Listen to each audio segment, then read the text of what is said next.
I hope that the lighting's okay and you can see me good. I'm just having a peaceful evening after work. It's been a long day for me. Having some grapes and some tea, reading some of my own poetry.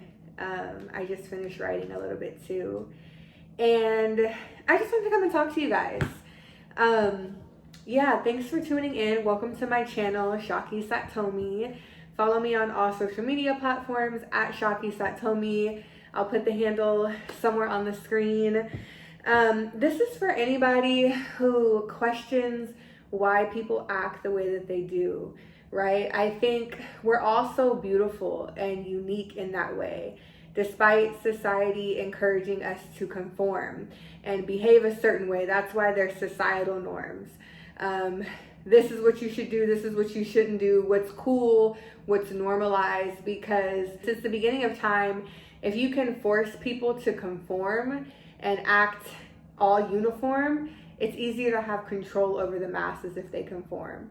A lot of times this was done through religion, right? If someone would conquer a land and say you must convert to this, well, now we have control over you through the similarity of you all subscribing to this religion, and now we can enforce certain laws and things through that.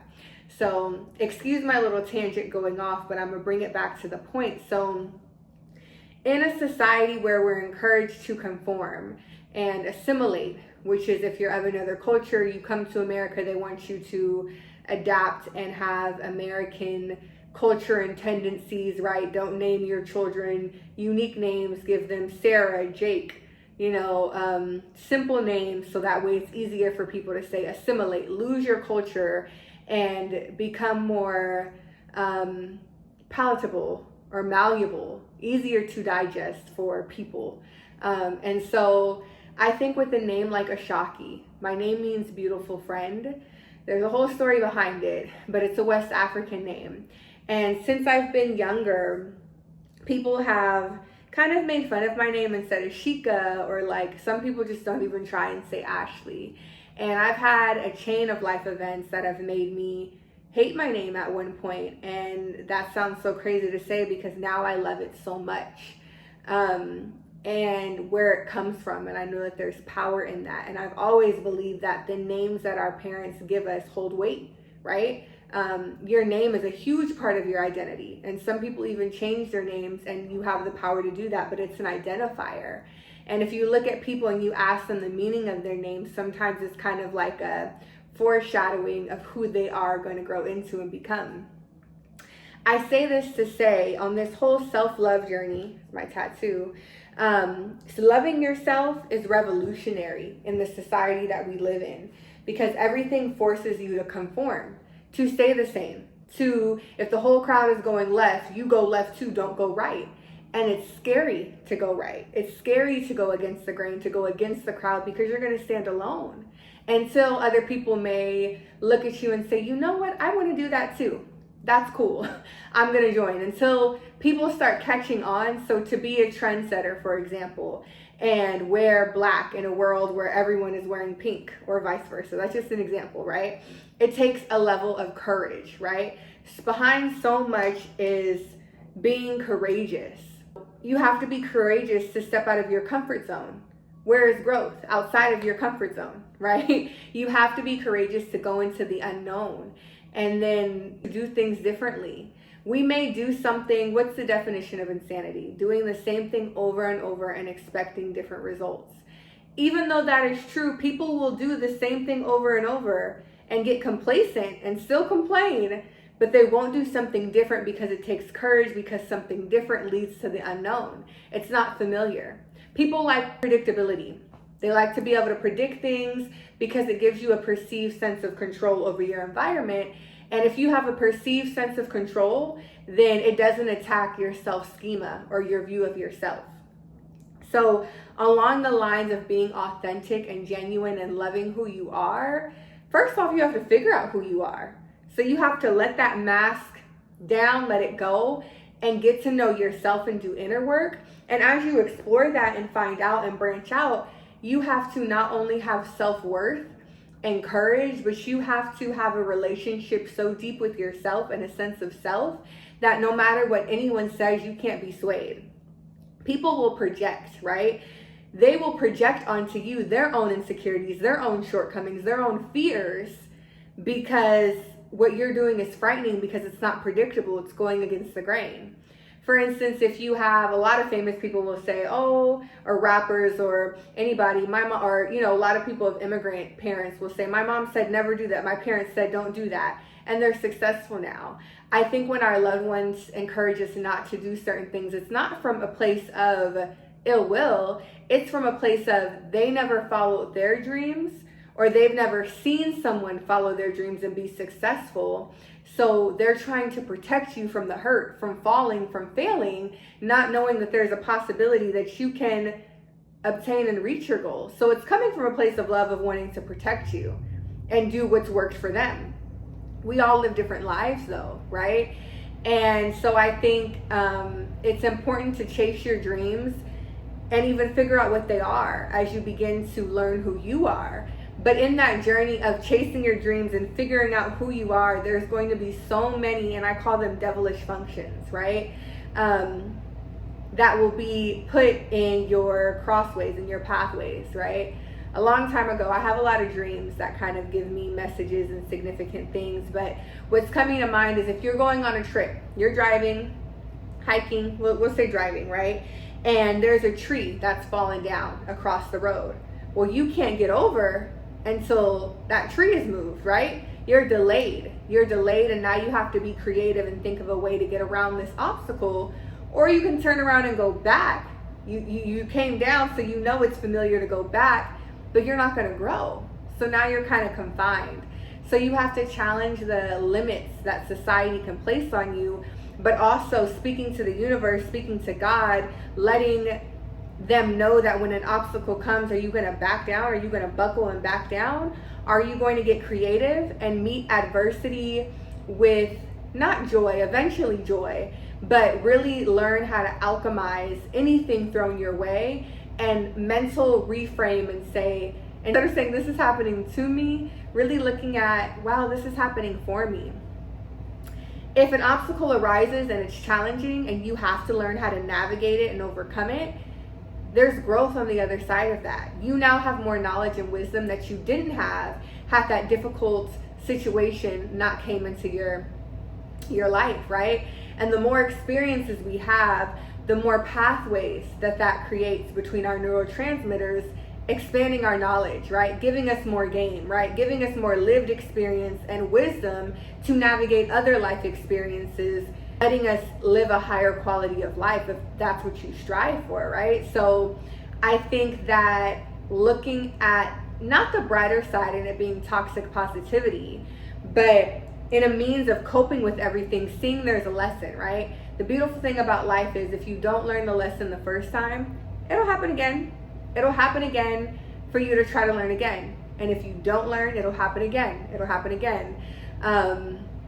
I hope I'm not going too all over the place with this. I'm just speaking freely, but same thing with like relationships. A lot of times, you know, if you've had trauma in your childhood, maybe with a parent, right? And I've never been a parent, so it's no judgment because I know every child is different and I truly believe every parent does the best they know how. But say there's a traumatic relationship with a parent or, you know, something, you know, we all have attachment styles, whether it's avoidant attachment, anxious attachment, disorganized attachment, right? Which is both anxious and avoidant, and or secure. And so if I had a relationship that was avoidant or someone who was emotionally unavailable as a caregiver, I unconsciously am going to seek out partners who are also emotionally unavailable because it mirrors what my model of love was for me growing up. And we try to replicate things that we know that are familiar to course correct, to correct them and do them differently, because a part of that is healing, right? But you can't change someone who doesn't want to change. You can bring horse to a water, but you can't make it drink. So I think when you talk about healing, so many people will say, I need to cut everybody off and just heal and do me. That's a part of it, yes. But I've learned there's certain things you can't heal from until you're in those relationships. Like, a healthy relationship will make you heal if you're not already a secure attachment, because you learn things about yourself and tendencies that you would never know had you never been in a relationship before, right? That person is a mirror for you, and kind of like, oh, I'm noticing this is coming up as we're having this relationship, and this is something I thought I addressed, but I haven't, or this is something that I didn't even know about myself, right? Whether it be like a jealous tendency, which, what is the root of that jealousy? Oh, maybe I have some insecurities. Maybe I don't love myself as much as I need to love myself, and I feel threatened by whatever that's making me feel jealous. Or maybe even I have abandonment wounds. So now, paired with low self-esteem, and then my abandonment wounds that I haven't healed from my past, me feeling jealous makes me feel a fear that you're gonna leave and find someone better, maybe because I don't think that I'm enough. Or I have trust issues, and that's something I need to heal, right? So that's just an example. And I'm not a relationship expert. I just know a lot about human behavior.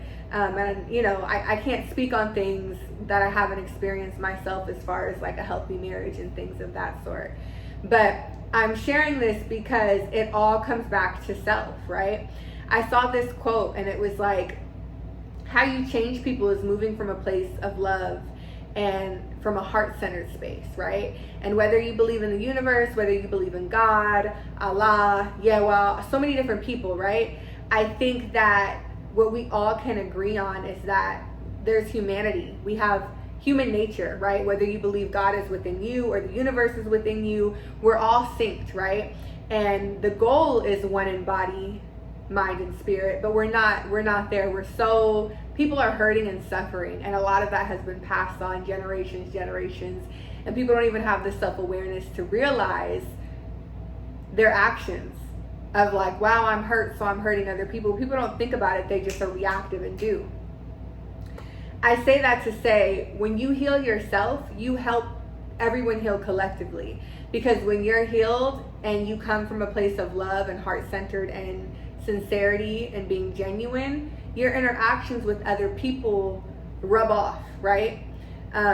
They say who you have in your circle, it predicts not only your future, but it affects you. Who you spend time with, it starts to rub off on you, you know? I'm gonna insert a picture, I forget what it says, but the same way if you have fruit in a bowl and one of the oranges is molded, well, the other fruit is gonna start to mold soon too, because it's in its vicinity, it's in its proximity. So it's important who you keep around you. But I think when it comes to healing and healing collectively, when you have someone in your life who comes from a space of wholeness, that affects you and different people that you meet. So the more healing you do, you can help other people heal too. It should be from a place of wanting to love and care for yourself, not to help people, even though that's a great intention. But I think I also talked to this woman who is a Buddhist, and she was saying that, like, I think I may lose you if I get into a lot of the Buddhist language, but she was saying ideally when you get to this place of not enlightenment, but I guess healing, right? Then realizing that, like, you go in and out of, Buddhists believe that there's worlds here on earth, heaven and hell are here on earth. And when you're in like anger or greed or animosity, that's the hell on earth, that the devilish functions in worlds. So we're human beings, right? So like we're actually souls in human and physical bodies experiencing earth here. But nonetheless, when you experience things, you can be triggered or swayed or go in and out of things, right? No one's perfect. We're humans. So the goal though is, once you reach like a level of enlightenment, and when I say that, just being able to see people's human nature and meet them with grace and compassion and love, because we know that we are mirrors of each other and no one person is better than the next, to encourage other people to heal and be there for them and kind of take them to that level with you. So if this is for you, this is for you. If it resonates, it will, and you'll get it. And I imagine if you're still watching by now, it does resonate. But I think for a long time, even when I was at my lowest of lows, I didn't understand negative energy and hate from people. And I didn't even like to look at it as hate. I thought to say that you have haters was arrogant. Because who are you to think that you all that and a bag of chips, that people are actively plotting on your downfall or hating on you? It seemed like a cop-out to me. It seemed irrelevant, because regardless of how someone else feels about me, I need to do work on me to heal and thrive and get to where I want to go. That was naive of me, and I think that that kept me safe to a degree. But as I've continued to grow and elevate, I see it now more clear than ever, and it's not at the forefront, you know? And to be honest, something I'm still working on in my healing is being so unbothered, so in a place of inner peace, to where I'm not triggered by people's attempts to knock me off my throne, you know? And I think people will try to, misery loves company. And people are also energy vampires. There's narcissists, there's everything. Adults throw tantrums. So when people don't get their way, you see their true nature. And then when people can't get their way, they'll throw other tactics, right? And I don't always think it's conscious. I think people aren't even aware of the things that they do. But I think people will show you their true colors if you allow them to. And it's not what they say, it's how they move, it's their action, it's everything else. People can talk a good game, or think they're a certain way and lack self-awareness, but not model that, you know. One thing I pride myself, I had a friend even tell me, like, what I say, what I preach, I do, I live. Like, I live and breathe what I say, I do. Like, you know, I walk the walk, I talk the talk. And so that's just me knowing myself, but realizing that that's rare. And so, like I said, when I've had less, when I've had nothing, it was still hate and weird energy and weirdness being thrown on me. People will hate on you when you have nothing materialistic. People will hate on you when you have nothing materialistic, right? It's your aura, it's your energy, it's your spirit. It's who you are innately and always have been. So I let go of trying to find reason, right? I think people can be so unhappy themselves and be triggered by someone who's genuine and pure, either maybe because they haven't encountered someone like that, or they don't know how to get to that level of really moving from a place of sincerity and genuine love, or even knowing themselves in a strong sense of self. So you having a strong sense of self and knowing you will trigger them. Or they'll have all these things to say when it's really just projecting. Listen to people when they gossip or talk negatively about other people, right? Listen to what they say and then look at their behaviors, right? People can be so oblivious to their own stuff. The same way I'm sure anybody can relate to, we can have such good advice for other people. But then when it comes to us, sometimes we don't know, or we can't see, or we lose our lack of better judgment, right? And so, yeah, I think, but a part of that is humanity and meeting people with that grace and love. And that's the thing I said, imagine hating on me and I truly only want the best for you. I don't move from a place of ill will to anybody, even those who have hurt me. I have said before, I pray for my enemies, and I say that loosely because I'm protected, I'm good, but people who have beef with me, one-sided beef, right? I pray for everybody's happiness, and particularly people who bring me difficulties or negative energy or bring up challenges. I especially pray for their health and happiness, because someone who's really happy wouldn't do that. People who are really happy don't move from a place of negativity or spreading that. If I'm happy, I'm spreading nothing but happiness, right? I'm giving compliments, I'm being helpful, I'm really engaging with people, being in the present moment. You have more to give when your cup is full.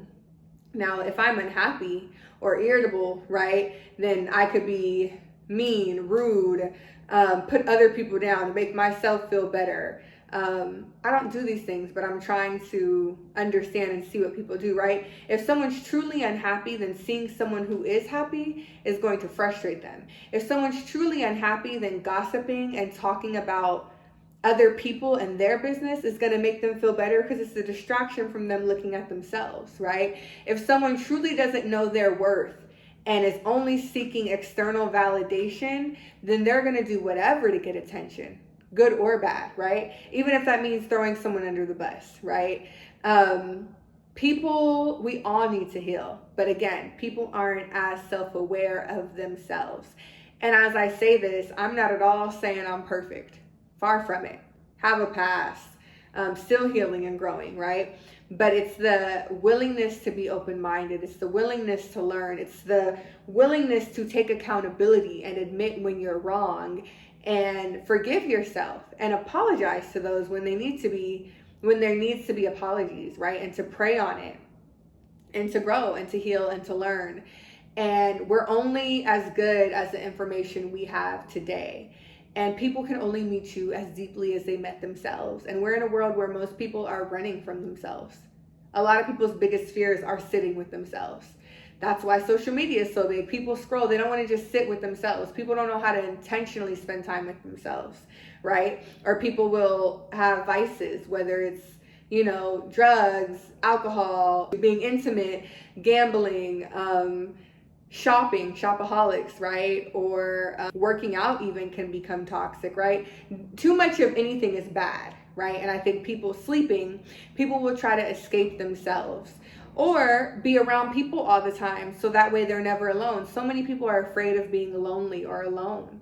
That's what keeps a lot of people in relationships or keeps a lot of people in things that no longer serve them, friendships, so many things, because they're afraid of being alone. And I don't know about you, but I appreciate my friendships that move with intentionality, where it's not out of convenience, where it's not out of desperation. It's because we're aligned. There's alignment and it's mutually beneficial. It doesn't have to be beneficial in the same ways on both sides because we're different people with different needs, but where it's fulfilling, right? So I think the goal for me for a while, I've been praying for peace and inner peace. And I'm so grateful to have that in my place. And I think when you have that, people try to challenge it and test you.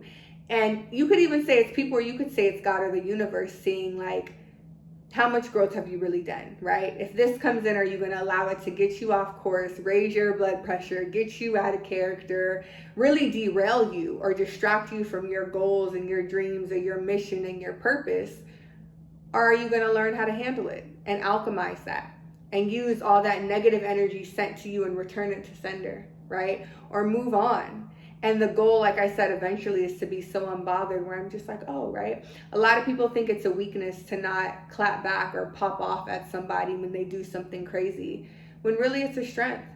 And it's silence speaks volumes, just to let somebody have their reaction, right? Because it's like we can't control and we're not responsible for the emotions of other people and reactions of other people.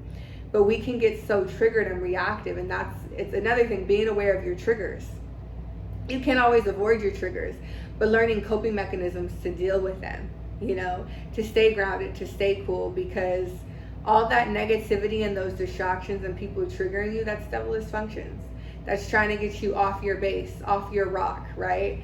And so it's important to pour back into you and focus on yourselves, right? You've got so many people interested in what other people are doing and focus on the next person and have so many opinions on things that don't concern them, but they don't even have the courage to take the risk to do the thing for themselves to get them a step closer. Oh, they're cringe, whatever. People have so many opinions. People have more opinions about things than they actually do things. So you tell me who's really living. You talking about what so-and-so and so-and-so is doing. What are you doing? The same thing you've been doing yesterday and the year before? And the year before? Are you putting yourself out there to try something different, something new? Are you growing, right? Whatever your interests are. Are you enjoying life? Are you enjoying life? If you're happy and it's working for you, keep doing it. If you're not, don't be mad at someone who's doing something different. And if you are, still don't be mad at someone who's doing something different, because we're all unique. We have different purposes. We have different missions. We aren't all the same, and that's the beauty of it. In the same token, we don't all think the same. That's something I recently was like, we assume people think the same way we do because we live life and see it through our own lens. No one person thinks exactly the same as you, because we all have different experiences that shape our view. Even siblings who grew up in the same house or in the same family. We are all different people. So celebrate your individuality and stay strong as you continue to be your authentic and genuine and unique self, because people aren't always going to like it. In fact, most times they're not. So it takes a level of courage, a level of strength, self-love, having a strong sense of self and foundation, knowing who you are, not letting people tell you who you are, prayer, faith, and commitment to yourself. So I encourage you to protect your peace viciously, like it's your job. Because you know what it is. If you don't have your peace, what good are you to yourself and anything else that you do, right? So that's my message for the night. I felt called to record and share with you all. Please like, comment, and subscribe. It really helps my channel grow, and it allows me to see what kind of content my audience likes and what I should keep making more of. So please comment down below.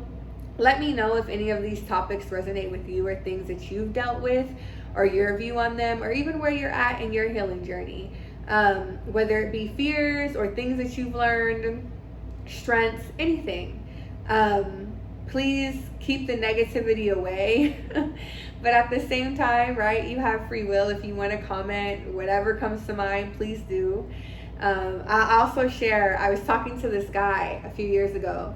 We were, dating, and there were many reasons why I wasn't aligned, but it was funny too. He was a Virgo, and I always look at Virgos to be very positive. I love Virgo women. The men is something else. But he had said when he feels down and bad about himself, he'll go on social media and comment negative things under people's posts, and it makes him feel better. And I was like, wow, people do that? So again, goes back to the people don't always think the way you think.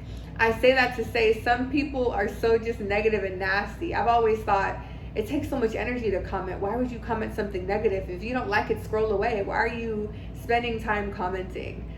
That's the beauty of humanity. We're all different, right? And so, I just say that to comment as you please. But thank you for watching. I appreciate it.